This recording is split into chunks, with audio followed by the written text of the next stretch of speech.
This is Andy. Excitement's building. This is Thursday. I'm nervous.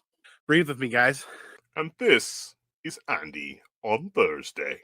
That's right, we gave Andy his own show. No way. No way. Yes way, Andy. Holy sheet. Holy sheet indeed. Andy Given Thursday. Live every Thursday at 10 p.m. Eastern, only on the Comic Core. Holy sheet is right. If it wasn't for this show, I wouldn't know what day it was. It's Thursday. It's 10 p.m. It's Andy Given Thursdays. This is the Comic Core, and I'm ComicManAndy. Smash that subscribe button. Be a part of the Comic Core family. Tickle that notification bell for us. We greatly appreciate it. I'm super excited tonight to talk about something that I've been mulling around in my head for years. And we got the A-Team tonight.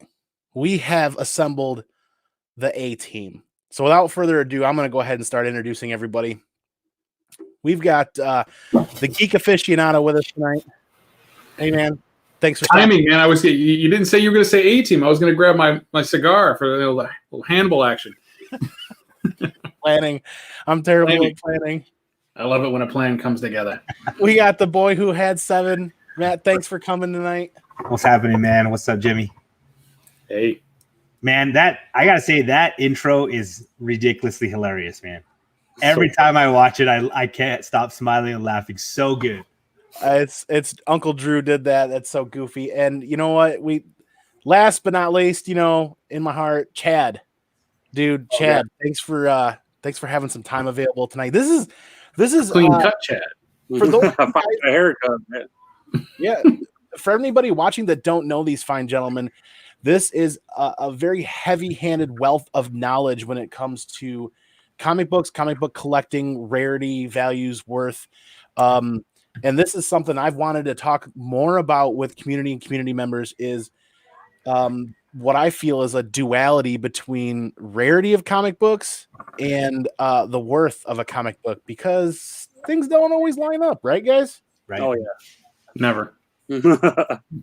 So, I mean, just backstage for a little bit, we were kind of showing some books back and forth, and some rare books came out. I was like, well, yeah, that's obviously worth a lot because of this. And then I threw out a one-of-one book that's like worth $100. And I'm like, see, this is what I want to talk about. And let's just go around the table. I mean, we don't really have anything set up. I know, do you want to go by Geek Aficionado? Do you want to go by something else tonight? What do you mean? Like, do you want to go by yeah. Oh, yeah, just call me Jimmy. Yeah, okay, Jimmy. You hunt and you hunt hard and you look for a lot of high grade stuff, man. And you just come out of C2E2 and seeing how hard you worked for not only yourself but some other people. I kind of want to go to you first and talk about a little bit about rarity, because there's some of those books at C2E2 that were pretty limited, right? There were a lot of. I mean, it's no news to the comic industry that they put out a lot of variants, right? And there'll be limited edition variants. What was the big hunt? The Teenage Mutant Ninja Turtle variant. That one and the Wolverine, I think. I think the Venom, the end one, was the biggest hunt with the flag around his shoulder. Yeah, people were like literally almost fighting over that one at the convention. And that book sold out in minutes, right? I mean, the show opened. I think it was less than an hour. All copies sold out. Obviously, Venom's even very, very big character. Even the pre-sold comics were sold out. Yeah, sold everybody's copy that had him on hold ahead of time. So. Yeah, like Slab Heroes and all the guys all bought comics from him. He sold all their copies too. So it was a war for that book, man. It was nuts.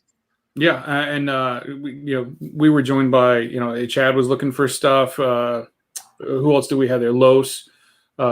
We had Metaphorical. It was just a big crew of us that were going around and everybody's hunting those particular books, right? They want to find them, and they want to get that rare book, right? It's limited print runs, under 100 sometimes. In most cases, there's books that are 3,000 print run. That Wolverine #1, that yellow, what do they call that? Negative space cover. Yeah, that book was a print run of 3,000. Was it 3,000? Yeah, 3,000. But I heard that they lost 700 coming because Either they fell off the truck or they got damaged in shipping. One of the two. So Fell off the truck. yeah. Oh, Chicago. Chicago. I believe damaged in shipping, considering how Diamond sends things, right? Yeah, but it was like supposedly it was only 2,300, but a lot of people say that to make the value go up too. So you don't ever know for sure. You know, it's kind of true. But I mean, those books. I mean, that's how I like to gauge how something well they did too off that, because I'll take the number of books sold by the selling price they have now. So the 3,000 Wolverine books selling at $150 a pop raw. That is a much bigger, a financial footprint than what a 600 copy book selling for 110. You know what I mean? So I think that was the biggest money book for sure of actual sheer volume and how much it's worth right now. That came out of the C2E2, you know what I mean? Because the Venom one might be $199, but that's $199 at 600 copies. This one's $150 at 3,000 copies. That's a lot more money involved in that book. See why I'm interested in discussing the topic, Yeah. right? There's a whole economics lecture behind all this too. I know, like, there's microeconomics and everything going on. I mean, you could. We should be charging the chat for this class. Like as you said, there's a lot of like this was a C2E2 exclusive that you don't like anybody talking about either. Yeah. I mean, Ryan Brown, Usagi Yojimbo only made 600 of them, only 150 signed, and I mean, no one even talks about that one. That's a $150 book from C2E2. That's without any kind of like traction behind it of the pre-hype and all that stuff like that too. You know, there were some really nice books there this year to be had for sure. Yeah, and this year's C2E2 was reminiscent of San Diego Comic-Con last year in that Spawn book, right? Yeah. Like that thing was gone. On gold, silver, all those. Yeah, that was I think the gold and silver 300 stuff was New York. Yeah, New York, I'll show you. And then San Diego Comic-Con was that purple cover Spawn book. I forget the number, but that was, I don't remember the number of copies, but that was selling on eBay for $400 or $500 the weekend of San Diego Comic-Con. There we go. Yeah. Yeah, that one. Mm-hmm. Then right after that, you had Boston Comic Con, Spawn, $299. Yeah, and then the New York was the 300, right, Chad? In New York, and the other one was the Toronto, $299. So you had all three of those right in a row. All like, and they all went nuts. Why did everyone that came out? And I don't think many of those ever came down in price, did they? These two came down probably about half almost, but this one is just still that one. high. Yeah, Gorgeous. That one's got some legs apparently. Yeah, I mean, I love the cover; it's beautiful on it too. I mean, that helps a ton. And I'll continue around the horn here, Matt. While you're muted for a moment, I really appreciate you taking the time and making the time available to hang out with us tonight, because this was my excuse to see your Punisher 9.8 one more time, the ASM 129. Oh, it's beauty. Let's pull her out. So, Excuse me while I whip this out. You're deep enough in your collecting life / experience to flip and work your way to some of these books where I don't know that I would consider ASM 29 a very quote unquote rare book, right? But it carries a tremendous amount of value, in my opinion, at being a mega Punisher fan. Yeah. So that's kind of a little bit more of that duality, right? Where there's copies out there. I don't know how many 9.8s. It can't be that many. Yeah, but there's a lot on the census in all sorts of grades and styles and signature series and whatnot. And you can find highest grade books. Yeah, you can find it relatively easily on eBay and online anywhere if you've got the money to spend at the time. Super pretty cover, yellow, super tough in high grade, super expensive in high grade. Yeah. Are those green pages? Absolutely not. No, those are what kind of pages those are. Now I'm going to tell you. So this is going to be the playoff right here. So mine's a 9.4. Oh, right. Mine's a 9.4. But here's why it's a 9.4, and this is where that lesson in grading comes into play. You won't be able to see it here, but right up in this corner, there is a slight bend of the corner itself. Doesn't break color in any way. Now, I took this into the show before I knew anything about pressing anything like that, right? Which I do myself now. And I sent it in, and it came back a 9.4. Now, I know for a fact, because I have gone over every inch of this book, that once I crack this thing out and press it, it will be a 9.8. I want to be a part of that journey, man. And I will definitely film and televise this because I've got actually a selection of books that I've been picking up this year because I'm going to do a segment on that, like including this guy right here that I just picked up off my 2020 hunt list, and I got it in a 9.4. I got it in a 9.4 because I went over the entire book. I talked to the seller. I got the grader's notes and everything on it.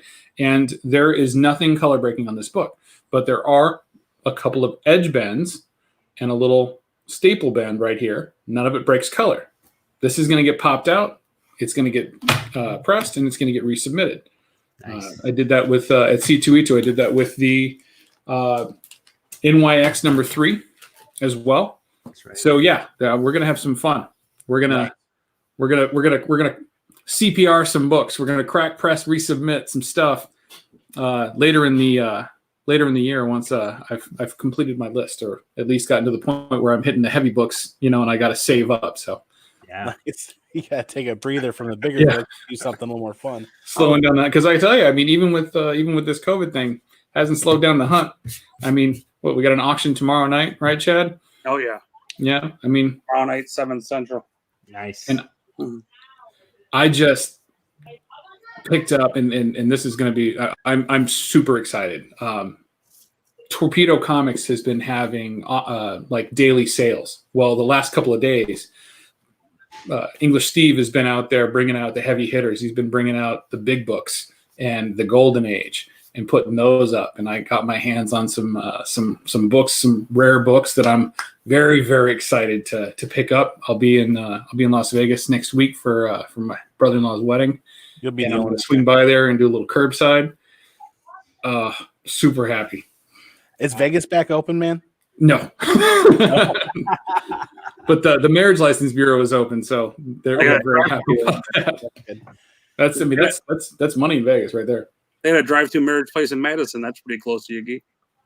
Yeah, well, I mean, I don't need it. I'm coming up on 20 years here in September, so I'm good. Renew your vows in Madison. Yeah. If I'm going to renew my vows, it's going to be on a beach somewhere. I was going to give you the numbers for that CGC one, though. You said there's 137 9.8 for the Amazing Spider-Man 129. That's at a 12,200 copies. But that doesn't include ghost books either. Ghost books are too, where they actually crack them and regrade them, which doesn't happen at 9.8. That's usually the 9.4s and lower, you know what I mean, or 9.6. So there probably wouldn't be any ghost books unless they got it cracked and signed, then regraded. And that would create a ghost book for a 9.8.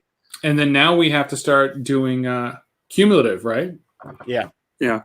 Reggie was out there this morning talking up the news. CBCS finally released their registry. Finally. But that's a whole other situation too, because how many people crack from one company to go to the other? You know what I mean? A lot. True. Yeah. And then when you have those cross ones, right? CGC for a long time was offering people deals on being able to submit their CBCS books, for a reduced rate for the slabbing fee. I got one of those right here, a crossover. Yeah. So now they're going to have to start collaborating on their registries. That was a crossover express, the Tomb of Dracula. Nice. Right on. Well, so I the talk and thought about that duality and a little bit more. Matt, there's one other book that I know you're very familiar with that I think is kind of counterpoint to the ASM 129, and that's that G.I. Joe. Was it 21? Yeah. The silent issue. That book, I feel like, is way more difficult to find in high grade, yet the prices seem much, much, much lower. Is it because people just don't know about it? Or is it because, like, that book, every time I find it and I'm like, oh, that's affordable, and I look and it's just the book's destroyed when I look. It's tough to find a high grade. Stay on this topic for a second. I'm going to be right back. I'm going to go grab something that I should have thought to bring at the time, but I'll be right back. I know DS Comics, that's something that he's been paying attention to, and he's been looking at some of those G.I. Joe 21s. That's an awesome cover. It's one of those things where I didn't know I wanted to have one until I started researching it more and what it was about. And now it's like, I just need to get a reader copy at least before it gets to the point where I can't afford one. You really want bad news, though? I mean, that's not even the big book for the 21. Did No? you know not too many people know this, but there is, I know I shouldn't say this, I'm going to get yelled at from my other guy that collects with me on the Canadian variants. There is a Canadian variant, G.I. Joe 21. And that's the rare one to have. And which they only have about 14 on the census right now. Yeah. For that one. Yeah. 14 Canadian variants in the census.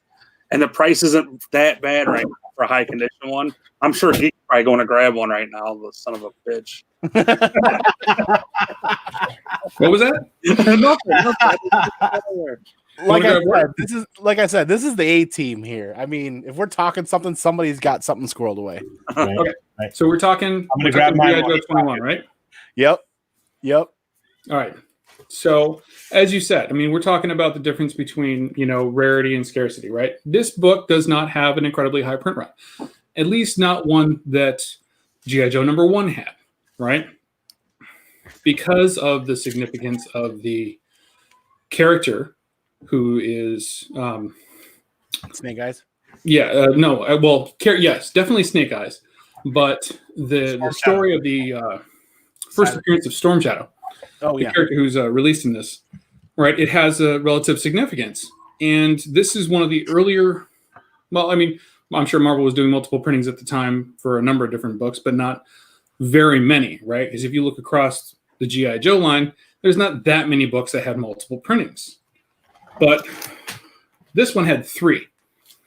Now, this is the 3rd printing. Uh-huh. Yeah. This one is almost equal in value to the 1st printing. And it has a 10% run. But the 2nd print doesn't have that, right? It doesn't have that same value. 2nd print is actually, I think it's like a $40 book. Isn't that crazy? What's the print run on that? The 3rd print. I've been trying to find that site very well. The Comic-Con. What I usually use for those, I usually can do a comparison to the CGC rating, percentage wise, and that's got about a 10%, a little over 10% grading ratio to the regular first print. But like I said, the really tough one against the Canadian price variant, that only has 14 graded total on the whole thing for that G.I. Joe 21. A lot of people don't even know there is a Canadian price variant out there. Wow. Yeah.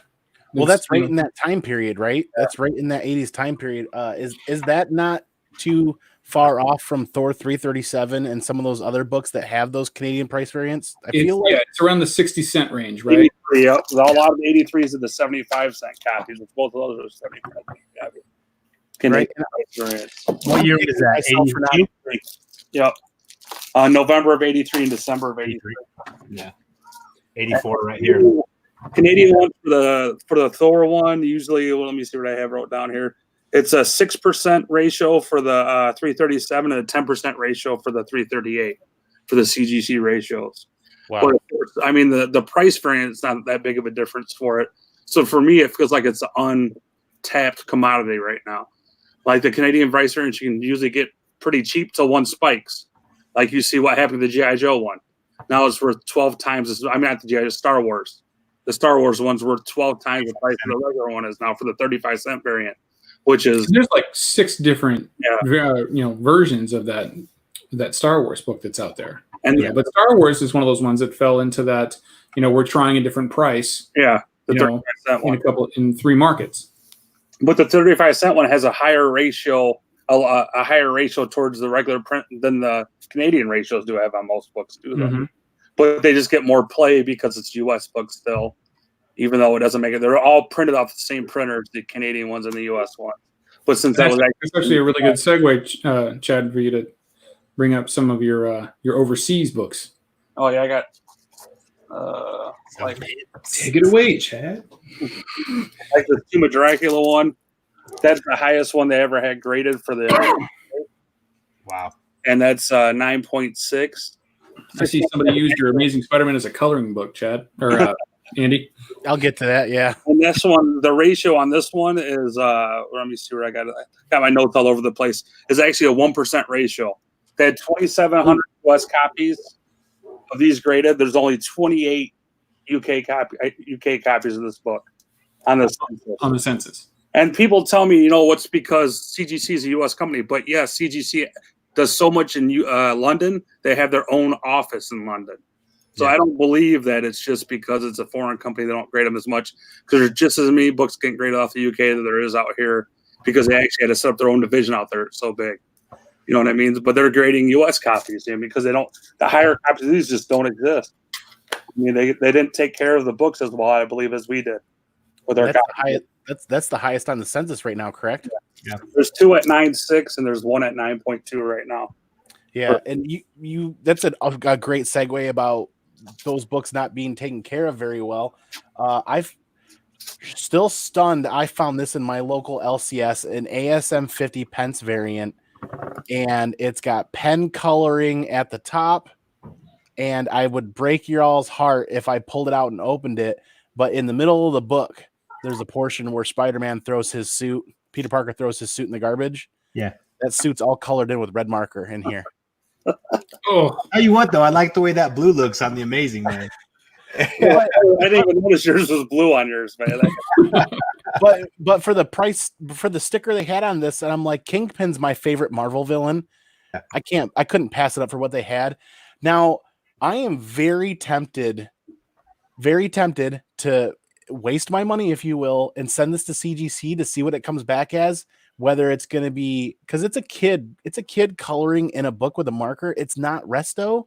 Yeah. It's not intended to be resto, but I want to see how they interpret it without any contact or anything. well, if it's not being, if it's not restoration work, right, then it'll just be marked as, Lower. marker on, on cover. But this shows you the numbers right there. The U.S. price variant, 4,528 on the census. There's only 62 UK price variants for this book. That's the other reason why I want to send it in, is because as a pence variant, I bought it thinking, okay, this would be a good reader copy. Well, as I read up more about that ASM 50 and pence variants, I'm like, maybe I should preserve it because there are not a lot around on the census. Like, this is the second highest graded one for X-Men 96, First Morning by Taggart. There's only one more graded at 9.4. This one's a 9.0. I mean, it's just, they're rare and they don't have very many high grades. We cannot miss out on your auctions ever, Chad, because ever. Well, actually, plans got blown up, right? We were going to be at Wizard World, Chicago, with a booth, and Chad was going to be selling them. I'm still telling me it's going on. I think it's trying to keep my money still, because I bought a booth out there. So they're not canceling to the last minute, so they don't refund everybody's money to the last minute. Yeah. I think aren't a lot of these groups waiting on the insurance guarantees? Yeah, I think that has a lot to do with it too. Like, I know Motor City Comic Con was supposed to be middle of May. That's my wife and I's anniversary getaway every year. We do the 4-day hotel weekend over in Detroit, Michigan, and that's what we love to do every year for anniversary. And now this year, they postponed it, but they still haven't canceled it for some reason. We're only 3 weeks away, I think, now at this point. Because in a couple hours, it's gonna be May. Somebody had to do it, right?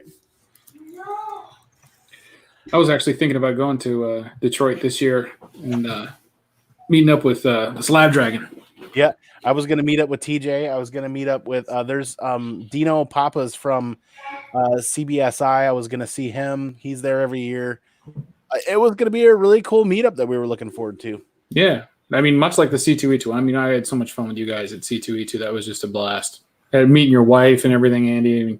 For you guys to do that 1-day turnaround was brutal. Yeah, next year, C2E2, fingers crossed, we're going to try to do a 2 or a 3-day weekend in Chicago, because every half hour on that Friday night, Chad's posting something. It's like, man, I wish we were out there having a beer with Chad. With anybody else. Too much fun, man. Donnie Cates a little crazy, man. Yeah. Nice. I've got a kind of a really good counterpoint. You guys have brought up some really good books and some really good variants where they really fit into that portion of Rarity is kind of equating value or worth. But here's one. Here's one of one in the world on the census. I still don't know what the print run is on this. Punisher Volume 2, number 18. There's only one in the world at 9.8, but this thing is almost $100 maybe. It's there's not a lot of worth there. There's not a lot of value. So just because something is incredibly rare, what I paid for it, I paid for the 9.9 label. Because at 1989 pages, I don't think we'll ever see anything even come close to this white page 9.9 again in that year, in that page quality. I couldn't let that one pass up, but that's kind of that point counterpoint. You start to get into some of those books where it's just like, this is incredibly rare. Oh, I'm getting this at such a great price. And you look and it's like, nobody, supply, demand. You have to. I think the challenge is right now is the popularity of the character or of that specific series. Actually, I think we need to pause. It appears that we need to pay homage to our sponsors. Andy, if you take a look at some of the chat. Yeah, I've done a terrible job at this chat. This chat is rolling. Thank you everybody for hanging out. I mean, the Immortal Biggie Shack's been in here. Comic Books NYC has been in here. Double S has been in here. I got to get over here on this side. That's the one thing with running two screens is I can't keep up. Reggie Collects. Hey, thanks for stopping by, man. Yep, there's the boy who had 7. Bake the Snakes in here. Reggie's been hanging out for a while. Reggie, I'm kind of honored, man. Thanks for hanging out. I don't know if he's still here or not. He probably left because I forgot to. You didn't get the shout out. I know. I should have said something, man. I should have said something. That's you guys can interrupt me at any time. I'm sorry. I tend to get excited and run out when it comes to numbers. Yeah. So this is a really interesting topic. It's got a lot of passion on it. You know, I mean, Chris Barrett's been in here hanging out like always. If you run a YouTube show or if you do a YouTube show or you're hanging out on YouTube and you don't see Chris Barrett, something's wrong. Yeah, hospitalization usually. Mark Knapp, Chris Barrett, Backseat Driver, LBD Prophecy. Thanks for stopping in. This is a new name. I appreciate you hanging out. Hit that like and subscribe button if you're interested. What's up, Matt? I just said, hey. Yeah. JP, thanks for stopping in. Oh, man. Crazy Guy, Comic Song Too Crazy. Thanks for hanging out. You guys are making me sweat, man. The chat's what makes me sweat, you know? Immortal Biggie Shack, Chris Barrett again. Wow, there's a ton of people in here. Thanks, guys. Double S, thanks for hanging out. I'm watching right now. Oh, man. Yeah, Kavi again. Man, this chat has just been crazy. I was with Kavi on Friday night when we were out there. Yeah, you guys made me miss C2E2 so much that night. You guys were out. That party with the Heroes Initiative party was awesome. Jay Blitz, thanks for stopping by. Chad, Dad Chad, as some people call him. I like to call him Dad Chad the Dad. 1-2 Comic Talk, thanks for hanging out. 1-2. Kevin. Backseat Driver again. Oh boy, this list is going and going and going. Oh wow, yeah. Rag 718. What's up, Rag? I can't even get caught up. Thanks everybody for coming out. Biggie Shack, thanks again. Holy cow, yeah, everybody, thank you very much. Because I cannot forget Skeff's comic knowledge. This guy did a full 9/8 box CGC unboxing on his channel. You gotta find it, and there's a lot of the third print Venom 3 null covers on there. You guys got to go to his channel and check that out. That's a pretty impressive unboxing. Give me that one. Yeah. Yep. I've got a couple of copies in my pile getting ready to go to CGC as well. I got 4 of these going out. That's what Geek got this done for me right here. One of the books he got done for me. He was supposed to do a inscription of his segment, stuck it to me, and didn't do it. I wanted a null inscription on there, but he didn't get time to do it. I knew they'd be running behind. Guys were nuts in line. But Geek was my savior on that one. Yeah, Chad had to run out of there. Really walk out of there, man. Yeah, no kidding. I come across Chad, and I kid you not, he's propped up against a pillar with a hot dog going, I'm done. I'm done. It was like 2 o'clock on Friday. I said, never again. I said, oh. Well, I did that to myself in Baltimore. I drove 12 hours out to Baltimore, parked my truck, got my hotel, slept for a couple hours, got up the next day, and proceeded to run around like Sonic the Hedgehog on the at the con the next day in Baltimore. And by like 2 o'clock, I was sitting up against the wall, like dying. I'm like, oh my God. But that for me was the con where I picked up my ASM 129. That was my grail. And I was able to accomplish that. And then 129 was selling. All of the high grade copies that had white pages were gone. And that book was moving fast that weekend. Thank you everybody for hanging out in the chat. That's a ton of people. I appreciate it. I got to get better at that, which means I also do need to do a quick shout out. Is a reminder that the Comic Core channel is powered by the Hero Initiative, and any super chats, any super stickers, or any donations that hit the Comic Core go right to the Heroes Initiative. And they've been doing some really awesome panels on their store where I got to host a panel for John McCrae, a really cool artist that did some Punisher work and was known for his work on The Boys. And to be able to sit on that and with those people and host that panel was really awesome. So if you go to their website and check that out, look for your favorite artists. I think Brian Azzarello was yesterday. And I think Simpleman's Comics hosted a panel today for Steve Borak from CBCS.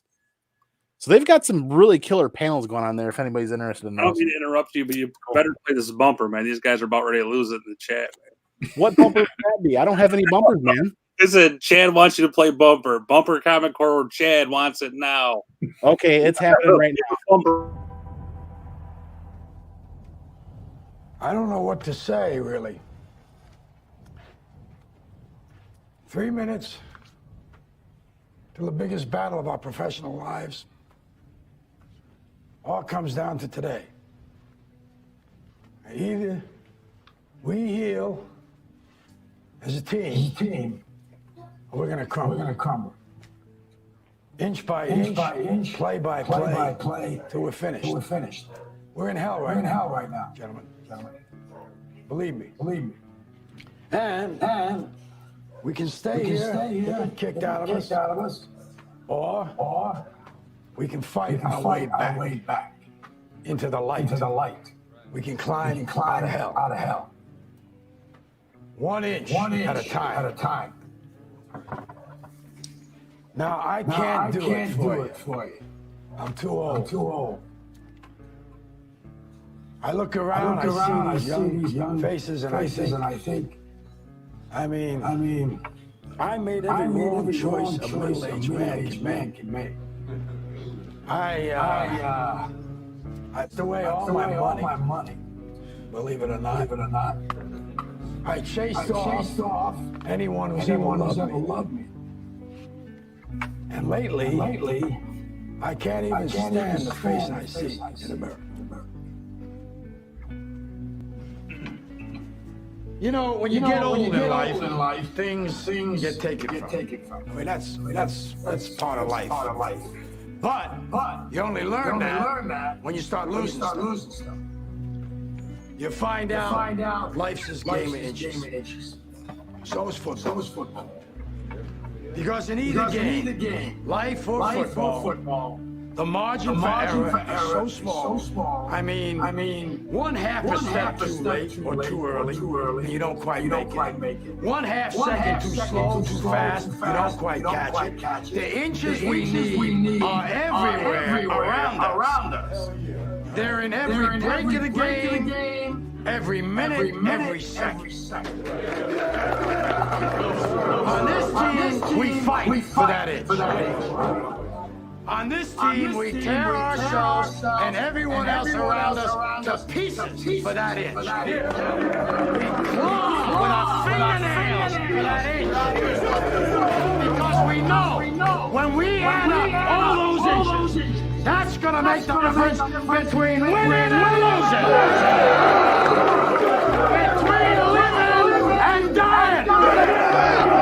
I'll tell you this, in any fight, it's the guy who's willing to die who's going to win that inch. And I know if I'm going to have any life, it's because I'm still willing to fight and die for that inch. Because that's what just 6 inches in front of your face. Now I can't make you do it. You gotta look at the guy next to you. Look into his eyes. Now I think you're gonna see a guy who will go that inch. Oh my lord! Are we back? Oh my lord! That I have no words for Chad the Dad. I have no words. Is that what he was editing? Well, that's what he was apparently editing the whole time. And then I got to thinking about it, and I realized how long that was, and I'm like, I gotta click stop on that. There was still more. There was still more. Say it again. There's a way to make these bumpers for StreamYard and condense them down to MP4 format where you can make them just a little bit bigger than a picture, and you can basically run commercials on your show if you wanted. He's obviously trolling me for as long as that one was, and I guarantee you he's sitting back there waiting to see how long we let it go for. Oh man, that was great. That was great. I was like, this is like a abstract art experiment or something like that. Yeah. We'll see if we get hit with something, but he probably edited to keep that from happening. He probably sped up the volume a bit. Oh, that was great, man. Good times. So, leading off from a book that's a one of one that's not worth a lot, I finally was able to achieve something that I've been working on for about a year. And Jimmy knows what I'm talking about. I asked for a lot of input and information a year and a half ago on some online groups, and people were like, "Well, this is a second print. Nobody's gonna care about a second print, really." And you're wrong about that, man. Right? And I'm holding a book that granted kind of bridges a couple of worlds, so there's not a lot of drive for it. There's the supply and demand. Not a lot of people collect books that kind of cross from the anime world into comic books, but Akira is an incredibly tough book to get in 9.8 because of the black back. Scuffs really easy, but then this probably isn't going to show up on here. This is the first ever second printing on the CGC census. It's one of only one, and that's because of Andy. Because I remember when he got that book back from CGC, and just the heartbreak on his face on that video. It's like, it's a second print. Why didn't you put it on there? Yeah. And I'm so glad that you went after them on that they made the room in the census for it. They created that webpage on the census and the registry for it, and they actually added it to the registry columns because I tried, when you go on the registry and you put the number on there and it says, well, not valid for set, it's going to be viewed by an administrator. I'm like, yeah, all right. And then like a day later, yep, there it is. They added it. The crazy part is how many of those went through before anybody said anything. Mm-hmm. It's really hard to even tell how many are out there now, because does it actually say second print in the cover? Or is that it's the only annotation that you can tell on the cover that it's a second print is it says $395 on the cover instead of, I think, $350 or $325. Yeah, it's $350. Yeah, that's the only notable difference on the cover is the price. At least you could see it then, because I know like the Strangers in Paradise one I have, the only way you can look at the second and third is in the inside of the book. It'll tell you what it is. Mm-hmm. And how do you tell them that one if it's a third print or not? On that one, where did I put it? Here it is. It's the Black Spider-Man head. Oh, okay. Oh. See, I like when they have some kind of tell on there for it too, because the second print still has this. Yeah. Right. And then there's also a newsstand version. Yep. But this what? Biggie, I love this dude. So there's a newsstand version of this book as well. But like when you get the second print, though, it just has the regular white, black and white Spider-Man mask, and then like I said, this one here. Now that's a tell, honestly, on a number of these GI Joes that are reprints, but that's not a tell across the market because there's GI Joe issues. We're just talking the GI Joe title. There's issues that have the black mask that are still first prints, right? So I think they did a poor job at that time of really kind of using that as a delineation. Like the what do you call it? The Batman books when they made the I'm sorry, not Batman, but the Superman, the Death of Superman issues, right? And some other ones around there when they had the different printings. Like there's in the UPC code box, there's the DC logo, DC Universe logo down there. There's tells sometimes, but 9 times out of 10, what you're looking for is the on the inside. Does it say second printing or third printing or what? Mm-hmm. And that was one of the tough things with this book. Exactly. You're not going to be able to see. It's a square bound book. I can't open it. The second I open a square bound book, or anybody opens a square bound book, you might as well throw 9A out of there. Yeah. The only thing I wish that CGC Registry would do, and it's my biggest complaint about them, they'll give a separate section for newsstand comics. Because you can't look at the registry and see how many are newsstand on there because That's a good point. And they have no section there for if you have newsstand or regular, which is a pain in the ass.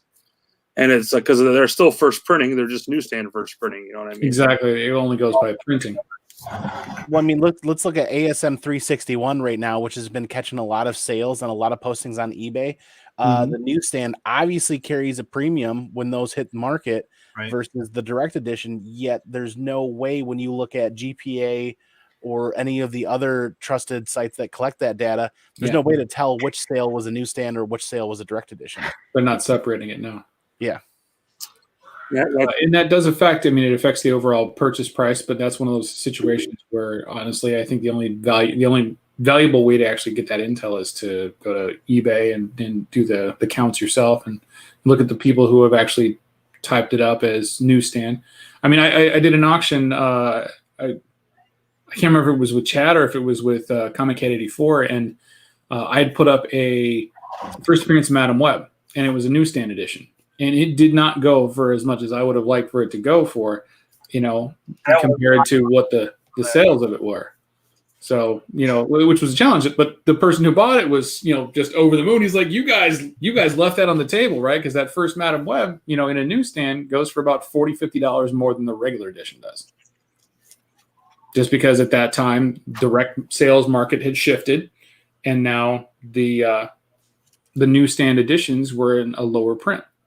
But it's hard to get those numbers.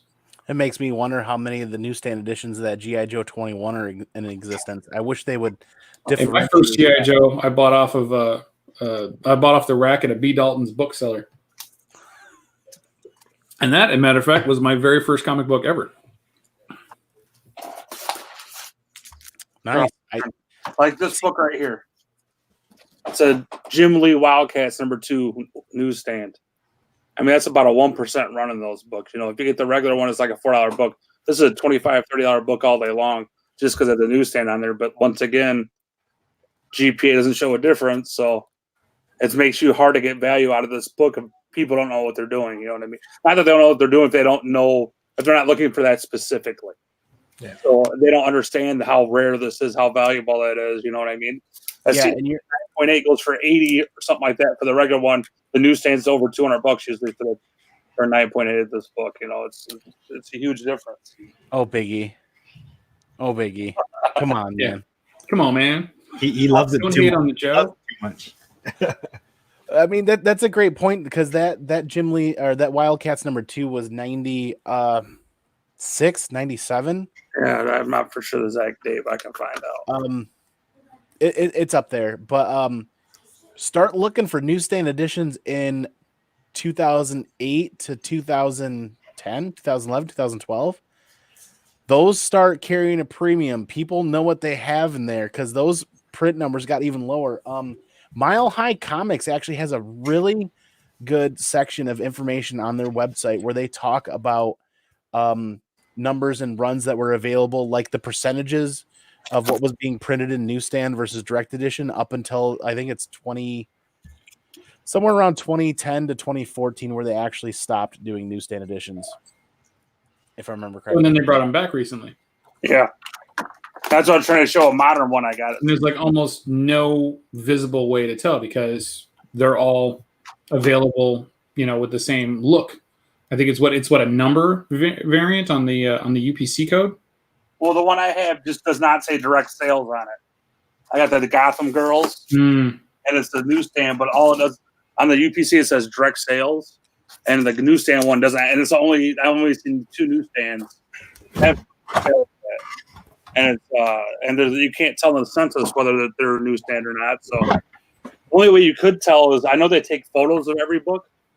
So I wish there was a way you can go through and look at all the photos for all the grades of those books. Mm-hmm. They're imaged before they're sent out, so you could go through and actually look and see how many are on there. If you could actually see the photos for those books on there, but there's no way they're ever going to do that. But you know how you transcend newsstand versus direct edition versus how you transcend all of that. You put Mickey Mouse on the cover for the first time. Yeah. Now, before we went live, that's your cue, Matt. we were Matt and Chad. We were talking. The first time ever for Mickey Mouse to hit a cover was that D23 variant, and I am incredibly gleefully in utter joy that Matt bought this copy. But this was the copy that I was going to buy from Drew. I was thinking about it. I didn't pull the trigger. I hesitated, and Matt got this copy from Drew, and that 9/8 is stunning. And I was unaware that that's the first time Mickey's ever shown up on a comic book cover. On a Marvel comic. It's a Marvel. I'm sorry. Yes, in the Marvel universe. Yep, in the Marvel universe. Yeah, because that's a big distinction to make. Yeah, he's got the Dell and the others. Mm-hmm. I love that cover though. Man, so beautiful. It's not even my book. These 2 books are actually my wife's. Showing off your lady stuff. I like my book. She's got great taste. We're not even talking to the right person, are we? You're not. Where's the girl who had 7? Get her in here. Right. The girl that's an incredibly important thing to make. The first Mickey on a Marvel cover. That book is as important to me as Avengers 14 or 15, where Iron Man's holding the Infinity Gauntlet. Yeah. A lot of people let that book go and say that it's not going to have legs. I feel like that book's going to carry. So that first Mickey on that cover carries a lot of importance for Disney collectors and Mickey collectors.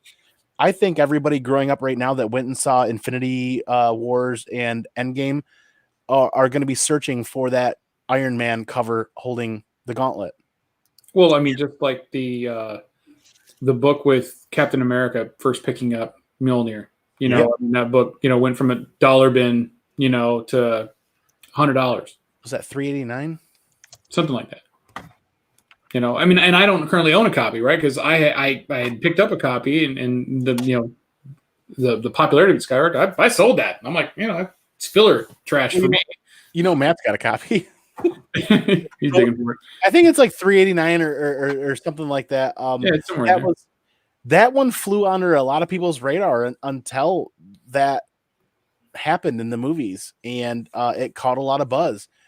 But that was a very $3.89, $3.90. Okay, that's a very important copy to have, in my opinion. And you want to know what? They're not making any more. It's like real estate. They're not going to make any more real estate. It's not going to get newer. No, but they can bring them back from the dead. True. But that specific copy is one of those ones that I don't feel like a lot are on the census. I feel like there are a lot of books out there that haven't hit the census yet. So I don't know. I'd like a copy. I'm totally off the rails and out on left field. Do you guys have Matt, do you have something that you want to talk about as far as rarity versus worth or value? My thing is, how does that translate to our collections? Just because I see so many, 1 in 500s and this and that, and they come out and everybody's going after it, and then 2 months down the road, they're not selling for half the price anymore. You know what I'm saying? So my thing is, how does all of this rarity and translate into our personal collections and the way that we collect? For me, man, you can really get caught up in the hype on a book being rare, and you can spend a lot of money and you can waste a lot of money, And so I think for me, it's, you guys know, I love the Modern's 9.8 white pages. That's my rare. That's what I go after, Hulk 1. I was waiting forever until Hulk 1 showed up in a white pages. You know what I'm saying? that for me is my rarity, you know, and that's what I'm going after because that's what I want in my collection. You know what I'm saying? And so it is rare though. Yeah, and that's the thing. I mean, it's, you know, there's conditional rare, and there's, you know, the number of the print run itself being, you know, an early Marvel book, and the number that has survived the time, which is what feeds all the Golden Age stuff as well, and they're, you know, the vast high dollar amounts that that come with that. Yeah. So I mean, my big thing is collect what you love.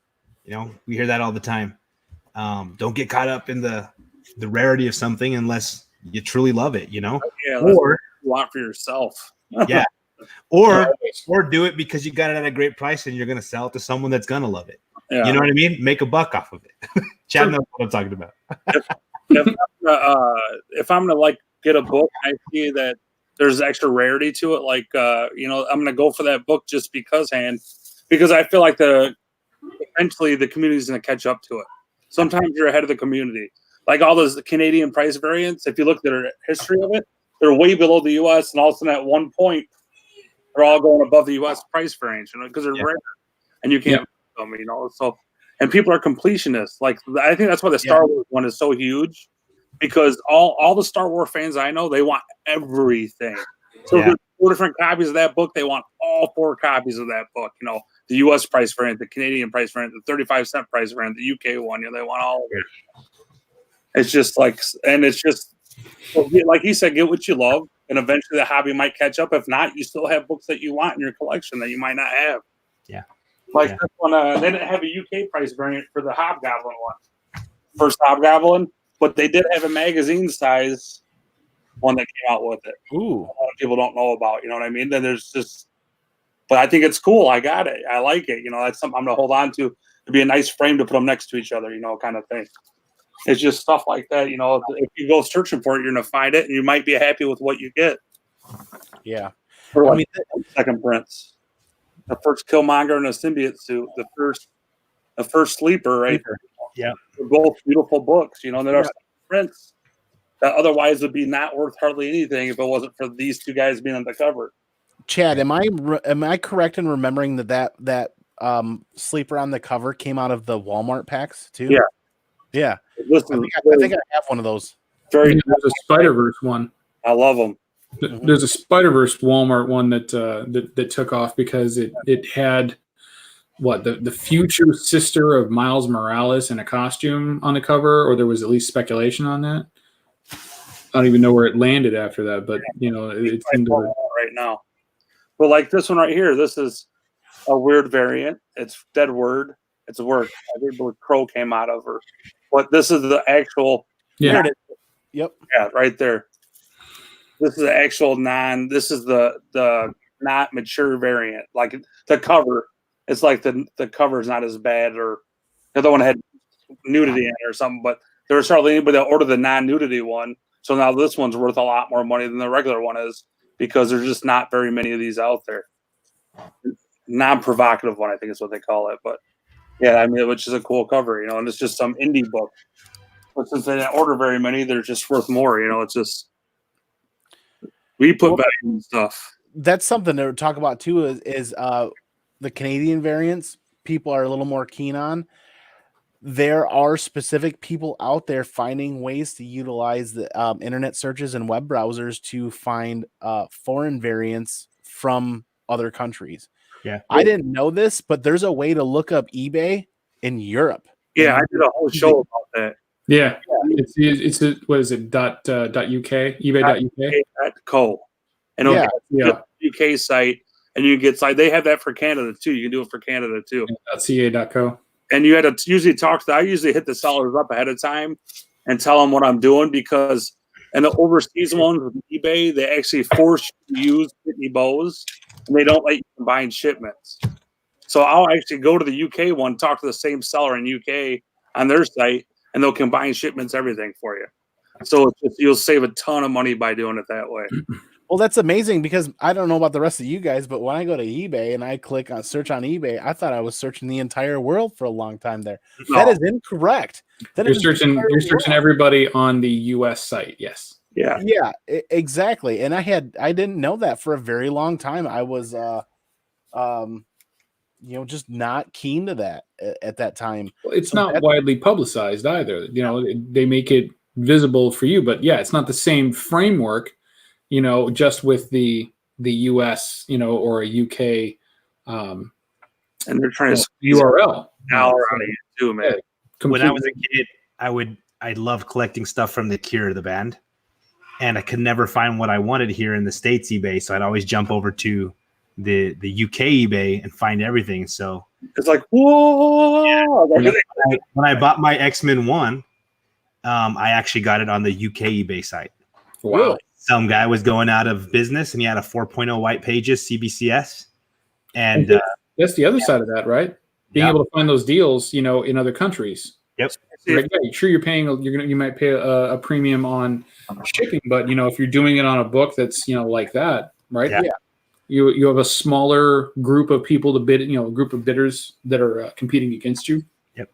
Mm-hmm. And most I people made him an offer.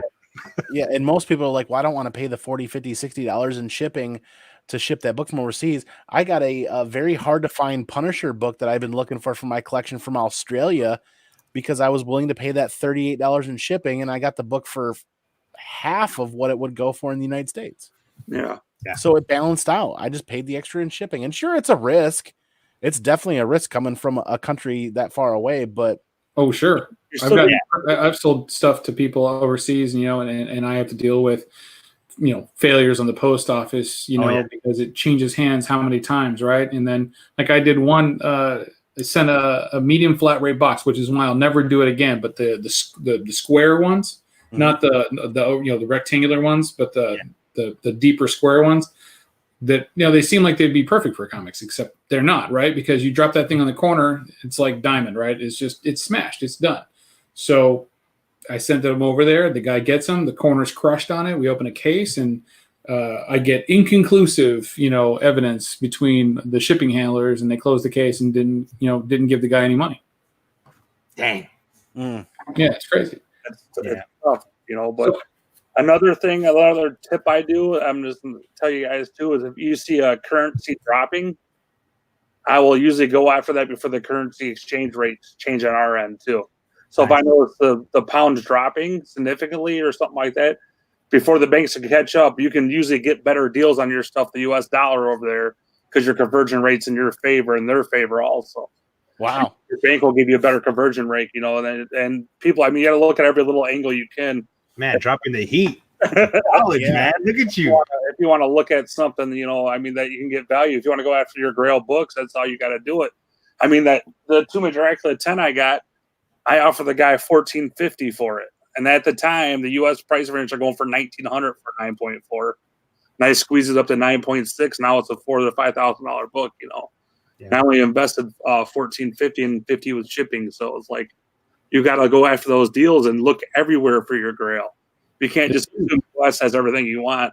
How many soldiers went over there, stuff like that, You might get Mark the Jeweler bases off. Comics off the base out there.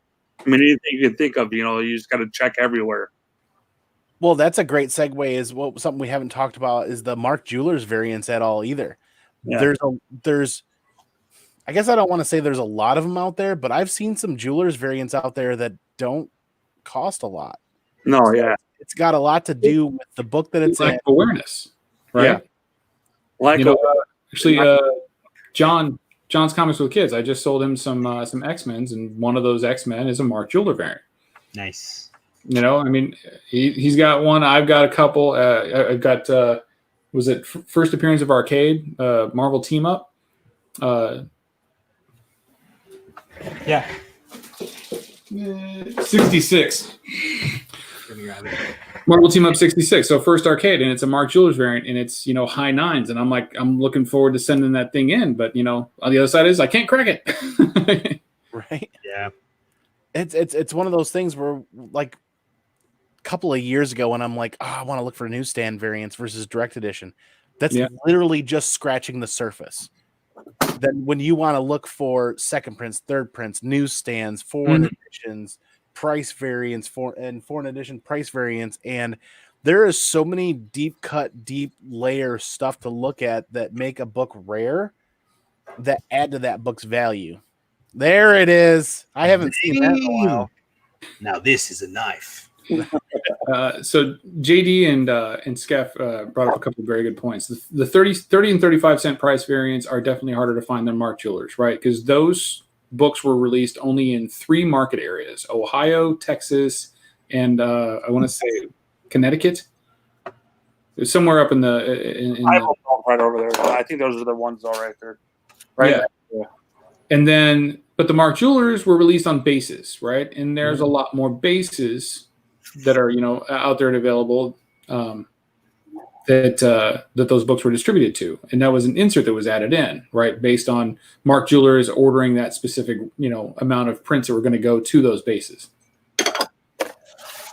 And then, double covers and triple covers and things like that, Who show of hands, who knows how CGC grades double covers? It's the inner cover that gets the highest grade, is it not? The grade that's on the actual slab itself, right? This one right here. That grade is the one that is the interior cover. Yeah. Sorry. Yeah. So that'll be the interior cover grade right here. But it'll notate on the top that the grade is, the exterior cover grade and the interior cover grade. I need you to do their chat post. Your wife's got a mail call for you, Chad. I meant to ask, all the boxes in those incoming or outgoing, buddy? They're all incoming. Oh, big player. Look at this. Speaking of rarity, that's regarding to the original art rarity. Oh, let's not get into that discussion. That's a whole other rabbit hole that's amazing to get. Underutilized market. This is an actual centerfold spread for Battle of the Planets, issue number 6. Very detailed.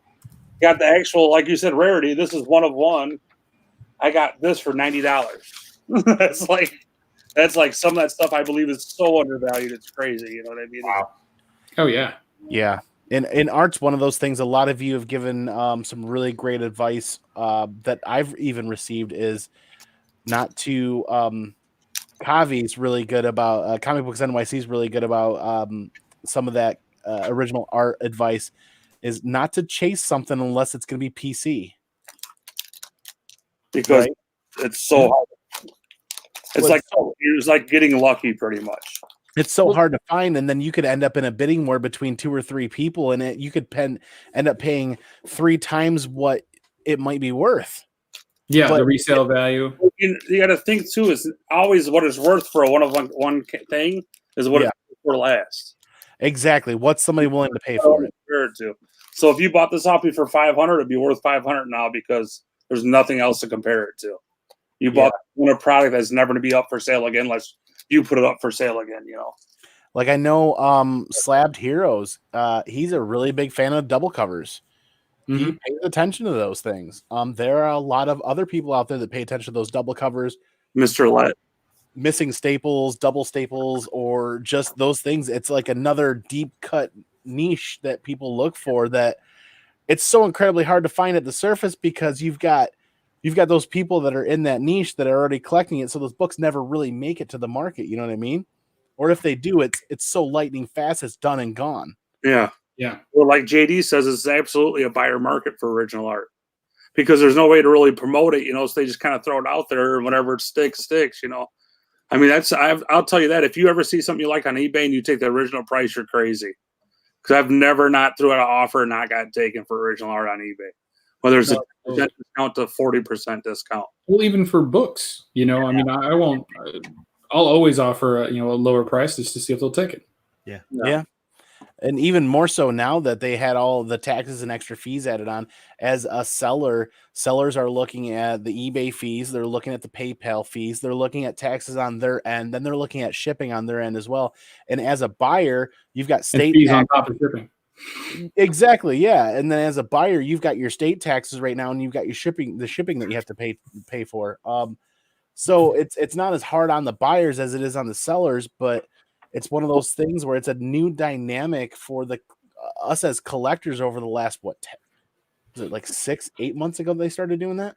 Right now, Chicago does not have tax on ours. Yeah, not all of them are there.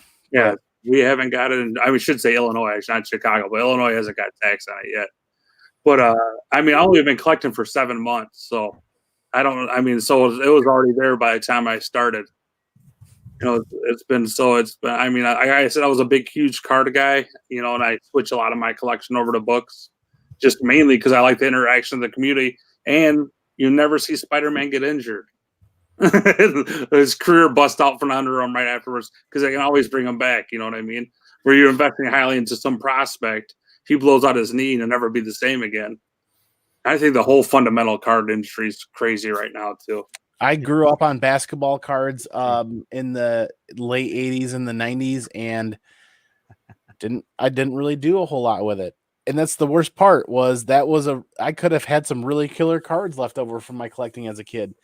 But yeah, you're right. The second a player, whether it's football, baseball, or basketball, the second that player either has an injury or has an issue that pulls them from a season or from their contract, that card goes in the crapper. It's done. Yeah. Right now, you had Mike Trout cards selling for $250,000.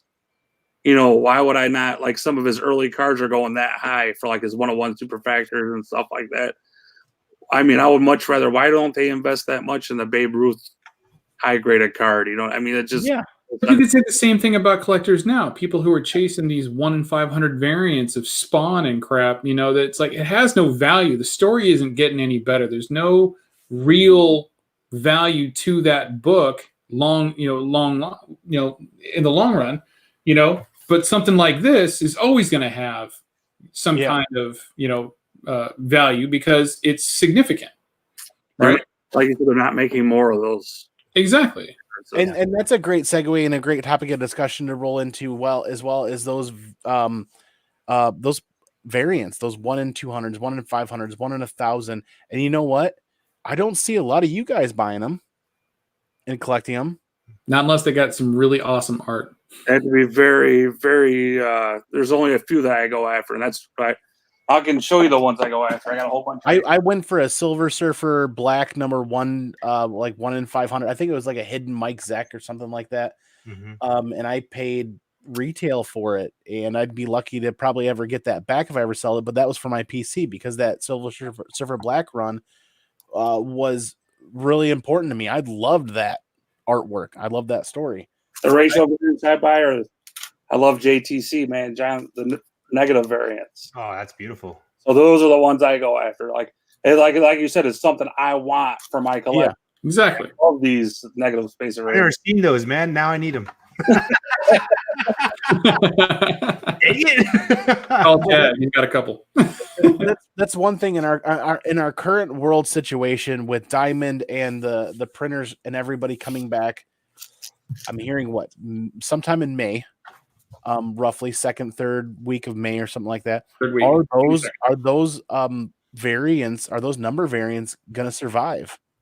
The 1 in 500s, the 1 in 1,000, the 1 in 200s, the 1 in 50s.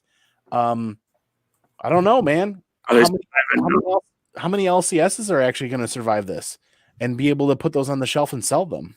Yeah. You know, the variant market is so hit or miss, right? So I partner with my LCS on a lot of things. And one of the things that I will wholesale out his variants, right? Like, so, week 2, if that variant hasn't moved off his shelf, it goes onto eBay, for auction. And 9 times out of 10, right? It's getting maybe 20% of, what it was getting before. And it's just a downward spiral from there. Well, I look at also comparison to the card market. Like baseball cards have done that to death too. They'll have super fractors, prisms, all these different variants of the same card. Mm. And eventually they kind of go by the wayside because people stop thinking about them. If I tell you 5 years from now, hey, you remember that Thor 1 of 500 variant they had for Thor 1 when it came out in 2020? Be like, I have no idea what you're talking about for most of the variants. Yeah. So you'd have to have a very specific collector going after those, even for those to be significant years down the road, like the 3rd issue where they have Null on the cover, for the 3rd print for Venom 3. something to that effect, where there's actually something added to the comic itself by that variant. You know what I mean? Or like I'm trying to think of some other ones where they had Jane Foster on the cover instead of Thor on one of them. That one holds value to it. It's just I think there's something added to it for it to really hold its value. It's got to be memorable, right? And something being a 1 of 500 doesn't necessarily make it memorable. And I'm with you guys on that. Where do I like the chase? Do I like the hunt? Yes, but a 1 in 500, a 1 in 200, or 1 in 300, or whatever. More often than not, I've chosen not to go that route for my personal collection because I'm like, yeah, I love the story. And my struggle is I'm a completionist collector through and through.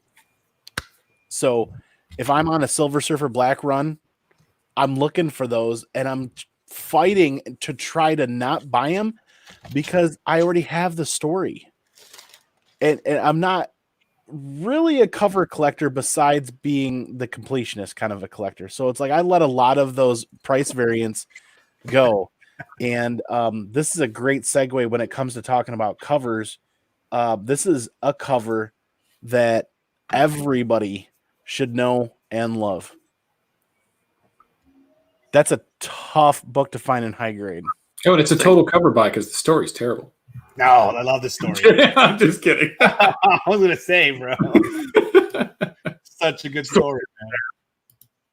And they finally homaged that too recently within the last year. Yeah.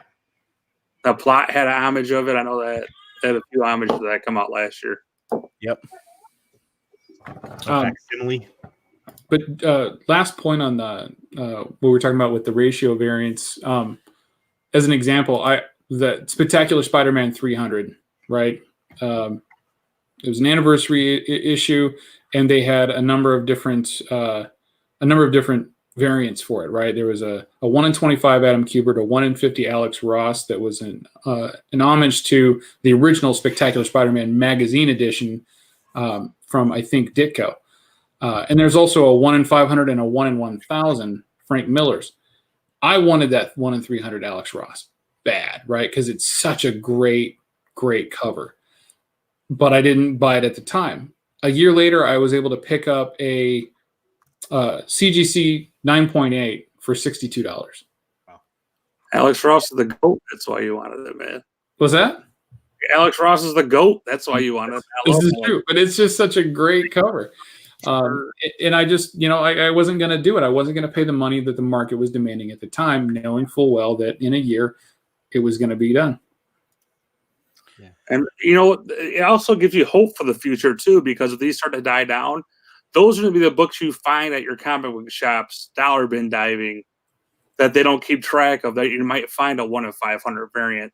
That might only be worth $100 then, or $50 or something like that. But you'll find a dollar bin because they can't keep track of every cover that came out for that book. Those will be the little gems that you'll be able to find in the future too, which is kind of one positive side for them at least. But I just don't think it's sustainable.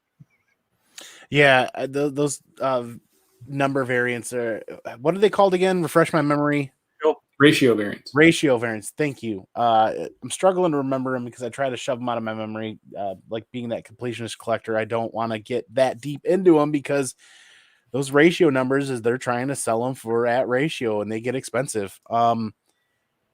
This is probably a pretty good time to roll into final thoughts. Like we went off the rails. We've explored some deep cuts. We've explored some price variants and some other jewelers variants and kind of the duality as it is between rarity and value or rarity and worth. But let's roll into a round of final thoughts and close this up for the night because honestly, I think the four of us here, who we are, we could sit here and talk about this for 4 hours. But I appreciate everybody's time, and I only asked for an hour, and we're over an hour. So let's roll into a final round of thoughts. Matt, if you could lead us off with that, I appreciate it. Yeah, man. So I learned a lot from these guys, man. There's some stuff that they taught me I didn't even think of. I mean, looking at the dollar compared to whatever the European money is right now. You know what I'm saying? Like, smart. Every little thing that you can get counts. And my big thing is I've screwed myself over by collecting because I have the hype, and I'm done with that. So I collect what I want. I collect what I love. I collect like this. I love the cover. I love the read. Huge Swamp Thing fan, so that's why I want that, you know? And so no matter how rare it is, no matter how expensive it is, no matter how inexpensive it is, if you're collecting because you love it and you're collecting it using every angle that you can get to get the best deal at the right time, not when it's hyped, I think you'll be happy. You know, I think that's whether you got to sell it in the future or you're going to keep it in your PC for a long time, you'll be happy. TJ wants us to go 4 hours. That's why we should all hang out at a convention together. I have my kids, we ordered a caterpillar house for it. I got to put that together. I'm already getting yelled at. So otherwise, yeah, Chad. Yeah. So if you could give us your final thoughts, man, I'd appreciate it. My final thoughts for this whole thing is like I think I took it from the markets I used to deal with a lot of stuff. It feels like I kind of get the outside perspective of the comic book industry. You know, I am so new to it, you know, but I feel like I've been there and done that with the card industry, with like all the trade variants, and that's what I feel like the ratios ones are now, you know. So I got caught up in doing a lot of the ratio ones too when I first started doing it. But it's just you got to look for the deal or look the outside perspective or look for the trends going, not where the trend's at. You know, it's just stuff like that. Like I found, I shouldn't even say this on here, but I'll do it just because I like you, Andy. But I found a seller that I bought last week. I bought 92 comics in 2 different lots. All G.I. Joe Canadian price variants. Wow! I didn't get one bidder to go. I didn't get one bidder to go against me, and that's because people don't look for that.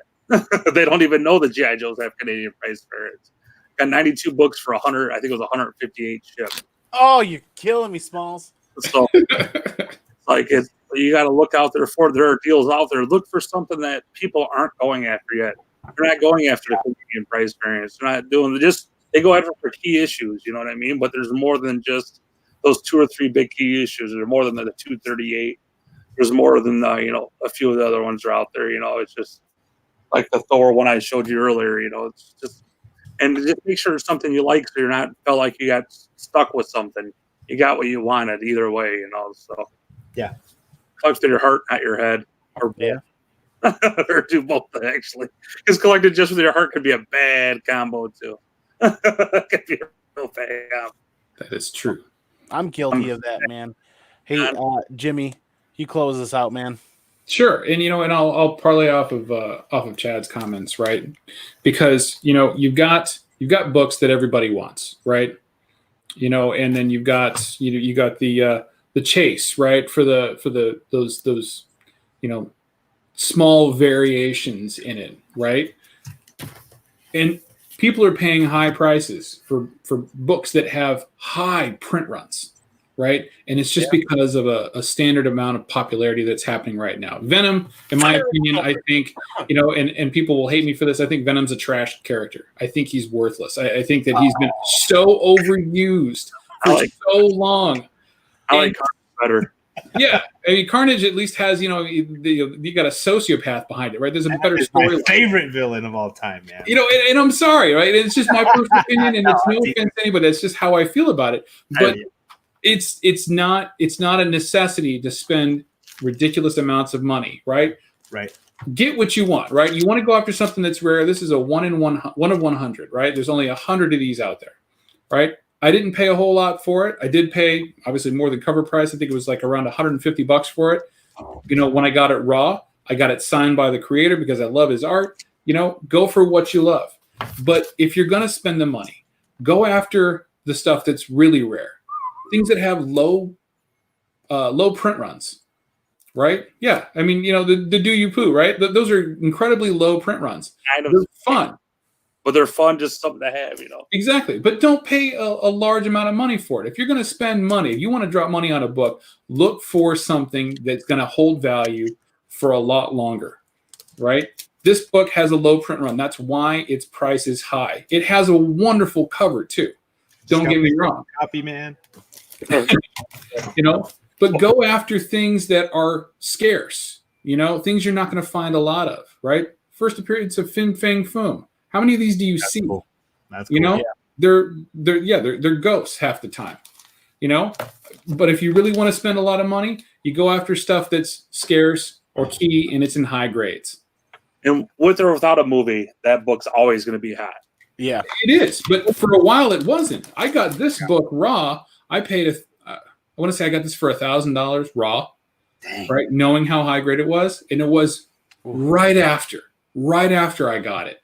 You got like 11 profit right there. Took off because I saw these books come in. I graded these books. We had a dozen of them, right, from a collection that an older gentleman was liquidating out to for his retirement, and there was 11 copies of this, wow. and they were all 9.0 or better. Oh, and you can find them that high. But, like I said, don't spend the money if it's not worth it in the long run. You just need to find a chase. You just got to find an old guy. That's all. Exactly. That's all. You know And go after stuff that's hard to find in high grade, right? That you're going to get those color breaks on, those blacks, right? I mean, this doesn't even have Mylar Magic on it, but it's got, very light color breaks to it.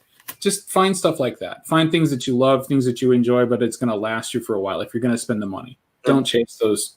Don't chase the stuff that's just hot and a flash in the pan. JP's Budget Collect does a video every couple of weeks on, hot or not, right? 6 months later, is that book worth anything? 9 out of 10, it's not. I go for the things on the cold list every time I see something like that come out because some of these books in the cold list are crazy how cheap they're getting on some of the books. You know what I mean? It's exactly. Just be smart with your collecting. Yep. There's definitely a cycle there, and it's tied directly to our attention spans, right? Our attention spans get shorter and shorter and shorter. Those cycles get quicker and quicker and quicker.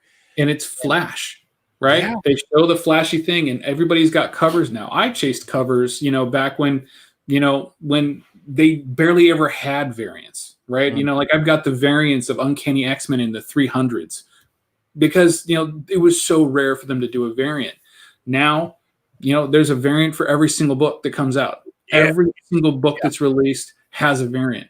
It'd be harder to find any book that does not have a variant right now. It really would. I mean, you probably couldn't throw rocks in a comic shop and hit a book that doesn't have a variant. It's a major publisher for sure.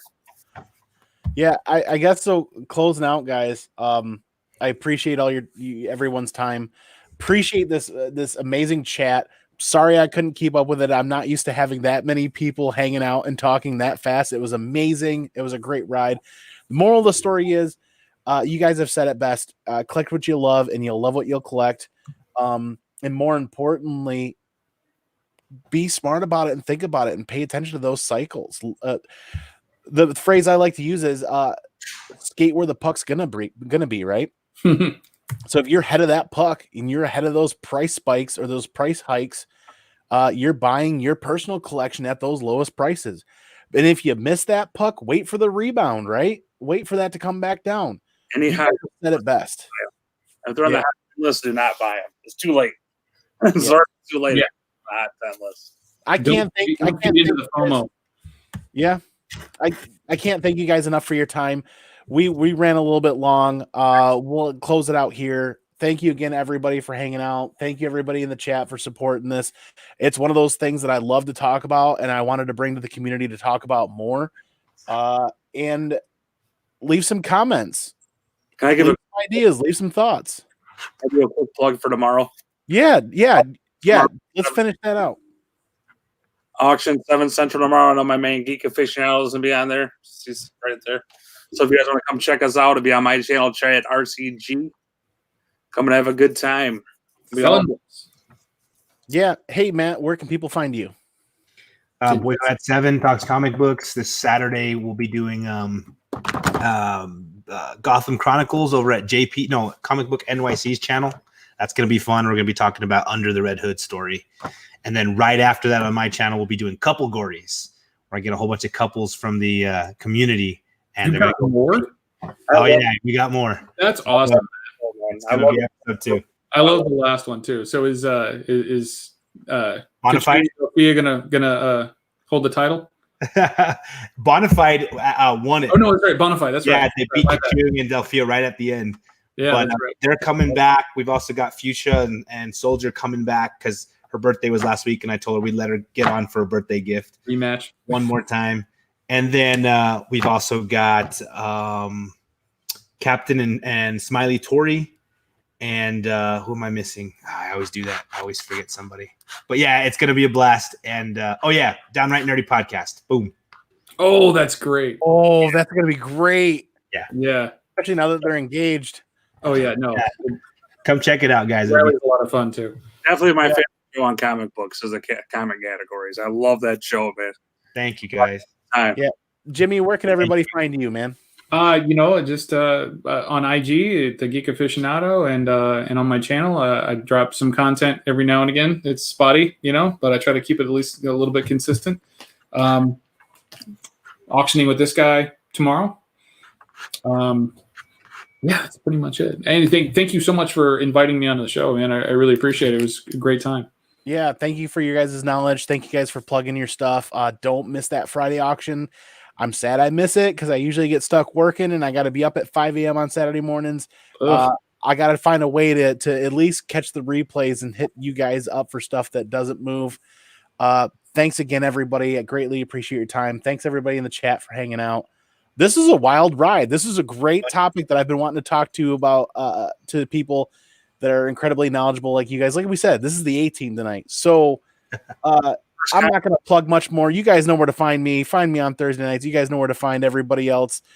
They did their thing. So we're going to close it out, guys. Thank you again. This was a blast. I don't want it to end, but it's got to end somewhere, right?